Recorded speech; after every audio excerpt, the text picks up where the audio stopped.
A Day in My Life as a Nursing Student, Walang Pasok Edition. Today nga pala yung ikalimang buwan ng pamangking ko. Syempre, kailangan nating i-celebrate yan. Noong umaga nga pala, nag-walking lang si tatay tsaka yung pamangking ko. O, diba naririnig nyo siya? Parang gusto niya ata makisali sa vlog. Hindi man sila masyadong nagtagal sa pag-walking. Nahihirapan kasi si tatay sa posisyon ng pamangking ko. Pagkatapos yan, umakit na din ako para mag-cellphone. Syempre, ano pa bang gagawin kundi mag-cellphone, diba?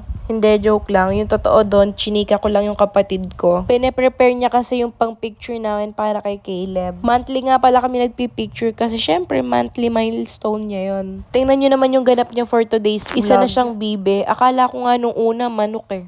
Bibi pala. O, diba? Super cute niya. Kaya lang parang hindi siya masaya. Alam nyo guys, wag naging tita kayo, magiging dancer talaga kayo eh. At hindi lang dancer, pati clown magiging trabaho nyo na. Kung ano-ano nang sayaw yung ginagawa ko para lang mapatulog ko yung bata na to. Dahil nga iyak siya ng iyak kanina, in-stroller muna namin. Mga bandang alauna na nga pala to, tas nakaligo na ako. Dahil antok na antok ako, kaya natulog na ako. Tapos ito nga pala yung konting handa ni Caleb para sa 5th month niya. Alam nyo ba, favorite ko lahat ng handa ngayon. Meron lasagna, sushi, palabok, at syempre yung yema cake. Bili na kayo sa tindahan namin. Hindi kayo magsisisi kapag bumili kayo ng yema cake, as in, sinasabi ko sa inyo. At dahil nagugutom na ako, so umuna na akong kumuha dito sa may sushi. Sobrang sarap nito guys. O diba lahat na lang masarap sa panlasa ko. Pero legit kasi guys, ang sarap niya. Ayan nga at binabantayan si Caleb ng kanyang mga tita. Isa pa guys, itong ice cream na to, nalusaw lang siya pero pwede pang kainin. Guys, pili din kayo ng ice cream sa shop namin. So, nag-start na nga kumuha ng food yung mga tao dito.